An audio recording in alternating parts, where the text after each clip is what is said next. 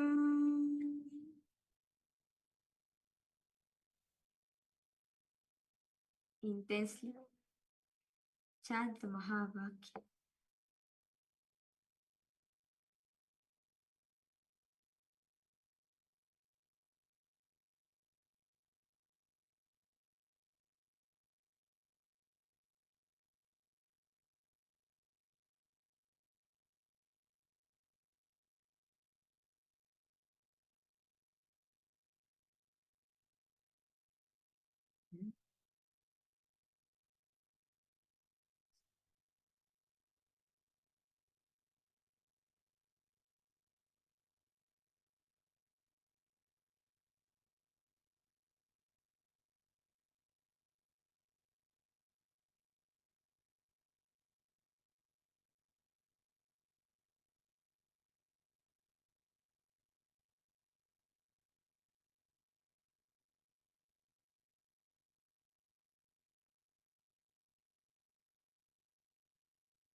Intensely chant the Mahavakya.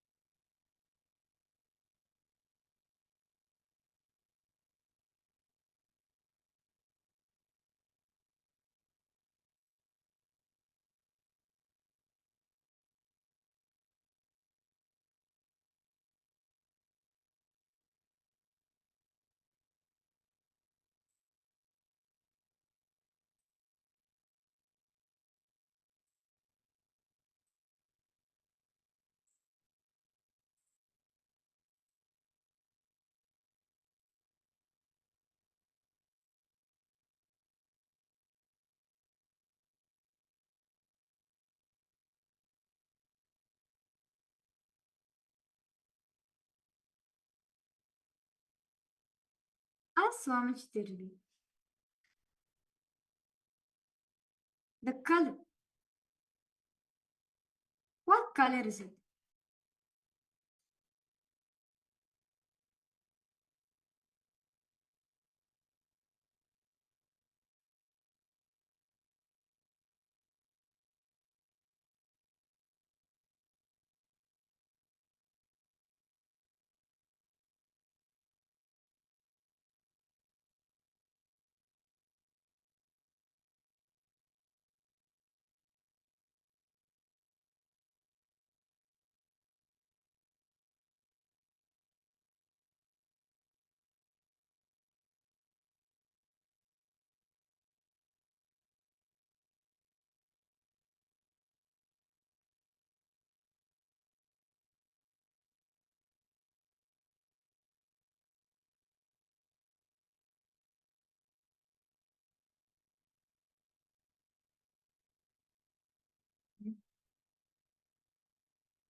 Slowly, very slowly, please open your eyes.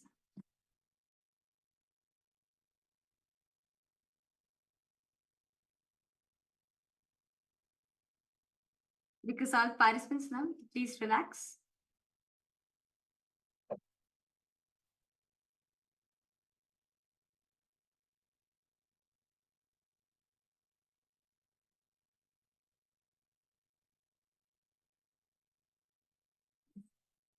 What colors did Swamiji show for all of you?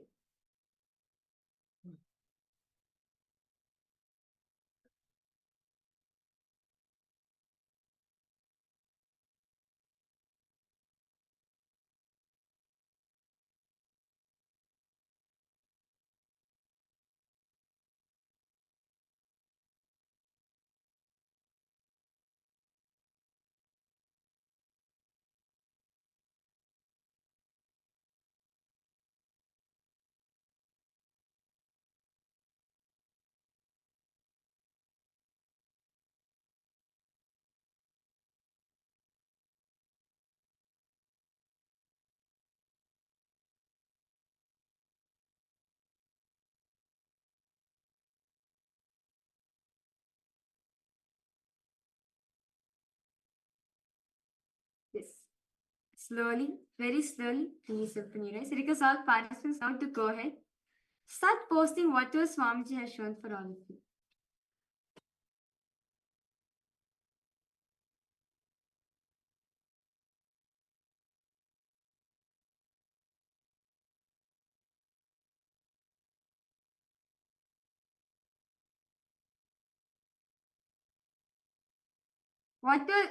What are the colors Swamiji showing? Or if Swamiji showed it the object, what object is it?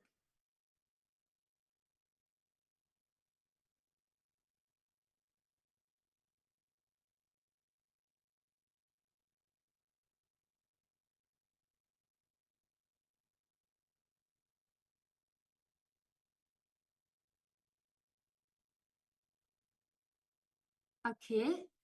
So Marosita, you posted at first you saw Tiffany blue, then saw black color. Okay. Anything else from what the object is?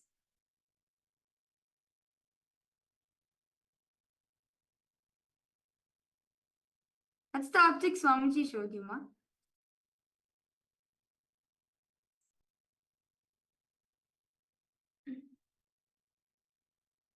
Okay, you will see a small box. Okay. So let me now verify the answer. So the exact object which was given for all the participants, it's actually a picture of Swamiji. So you can see this is the picture of Swamiji which was keeping. Yes. So actually at the back it's green in color. Wait. It's green color card, and this is a picture of Swamiji. So yes. So the black color, yes, there is black on Swamiji. Basically, Swamiji's hair is black. Yes. So if you just see if you just connect with Swamiji a little more, you will actually would have seen the card itself. Yeah, you are actually starting to get that more. That's good. Yes, that's wonderful. So with this, let's now enter into the next session. So at the next session for all the participants, all of you are going to be getting an introduction to the Ashtavakra Gita. This actually, it's a Gita. Swamiji did commentary where during this time, Swamiji was actually revealing more deeper secrets on this topic of unclutching. As today, all the participants, all of you are going to be learning about unclutching. So we are going to be listening the different techniques revealed by the great sage Ashtavakra on how to establish yourself on the space of listening. So let us now listen this beautiful truth directly revealed by Swamiji on the Ashtavakra Gita, how unclutching is possible for all of us. Let us get ready to listen to this session.